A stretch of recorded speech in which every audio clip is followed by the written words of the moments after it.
All right, we're going to let him run. Next up, we have Will Tinkham.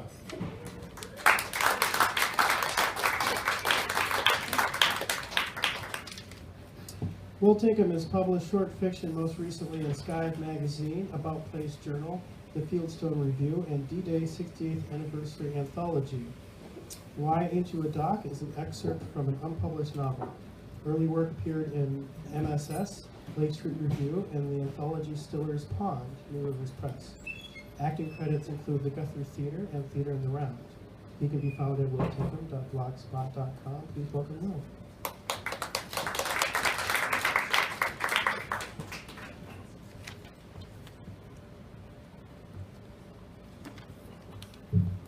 This apparatus is here for my benefit. Bear with me. Can you a little higher? Or? Yeah. I'll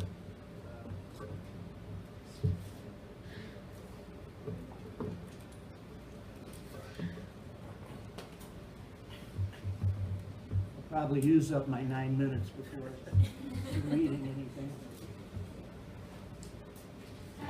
I'm going to start with, can you hear me? No.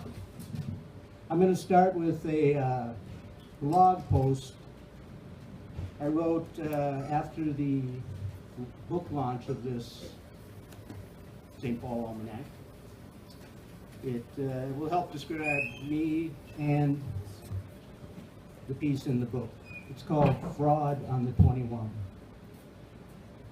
Last night I rode the 21A for an hour and 15 minutes to attend the book launch for the 2015 St. Paul Almanac. Despite being a stranger in a strange town, I found the Black Dog Cafe and ventured inside, eventually finding my free copy, a $50 check, and getting a rose pinned to my lapel, all for having a story in the wonderful book. They had speakers and readers all singing the praises of their home city of St. Paul. There were childhood memories, reflections on buildings and attractions long since gone. A 5-year-old even danced to the spirits of indigenous peoples who had inhabited the area thousands of years ago. I felt guilty for crashing their party. I stole out of town the same way I came in on the 21. Now I had the almanac to read. I read about old chocolate factories, Red Owl groceries, kids playing hide and seek amid coffins. I read true stories of generations growing up and growing old in St. Paul. Why was I in this book? I'd spent most of my adult life in Minneapolis. I'd written a fictional tale of a fictional doctor taking a fictional bullet out of John Dillinger's shoulder. Had I taken their money and space in their book on false pretenses? I opened the almanac to my bio. Sure enough, I hadn't even bothered to fess up to being from Minneapolis. Fraud. Was I any better than Dillinger himself? He took advantage of the hospitality St. Paul had to offer, then blew town with his ill-gotten gains. As the 21 pulled into the uptown station, I checked my coat pocket for that check, my own filthy lucre, and vowed nothing. Who was I kidding? I'd never change. I slunk back to my Minneapolis apartment. I'm not proud of the path my life has taken. Once a writer, always a writer, so shoot me. Which fits right in with the story I'm about to read. It is an excerpt from a novel called Bonus Man, and this piece is called Why Ain't You a Doc? Doc Bozeman tried to concentrate on that bullet, black and glistening with blood, and not on the fact that it was lodged in John Dillinger's shoulder. Muscle and tissue gripped it like the gangster didn't want to give it up, and Bozeman maneuvered to get a grip with his forceps, finally clanking the bullet onto a metal tray. He and Dillinger both breathed heavily, the gangster even letting out a laugh. Why didn't we come here in the first place? Dillinger yelled. Eddie, what the hell were we doing messing with May and that son of a bitch Mortensen for? Eddie Green shrugged. Well, Bozeman ain't a real doc. Howard Van Meter finally fessed up. Found him in Ohio after you broke out of Lima. He took a bullet out of Sugar Boy's leg. May was nowhere to be found, Dillinger growled. Damn Mortensen claimed he had no medical bag. Doc, can you believe a doc who ain't got a medical bag at home? To be honest, Bozeman couldn't imagine a physician of Mortensen's stature not having some basic equipment in the house. These stitches are gonna hurt, he said. Dillinger laughed and winced. I like this guy. He's all business.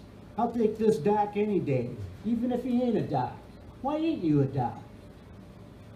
It's a long story, Bozeman said, and while sewing up Dillinger, told of being a medic in the Great War, his Distinguished Service Cross for taking a bullet out of a doctor, and his plans for medical school.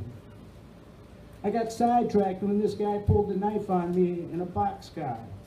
Claimed he killed the Lindbergh baby. Who was I to argue?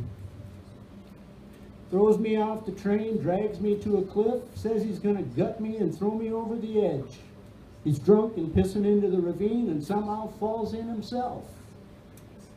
With no help from you, huh? Dillinger laughed. Right. Guy won't even take credit for knocking off the bastard who killed that Lindbergh baby. He slipped, and them goddamn cowards give us all a bad name.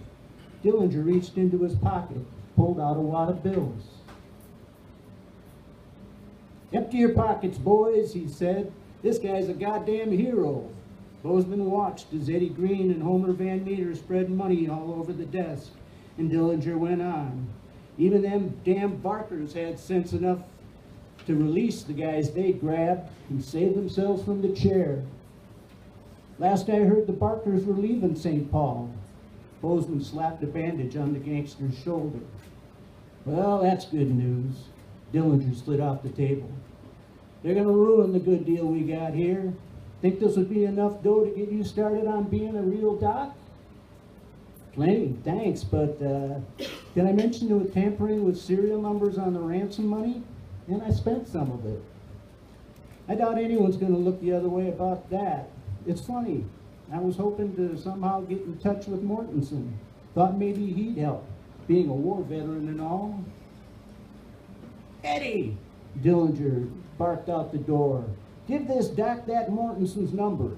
He turned back to Bozeman. You tell Mortensen, if he helps you out, I won't kill him for not helping me out. With that, Dillinger and the boys were gone. He never did return to get the stitches removed, just as well. The feds gunned down Eddie Green in front of a house on Rondo Street.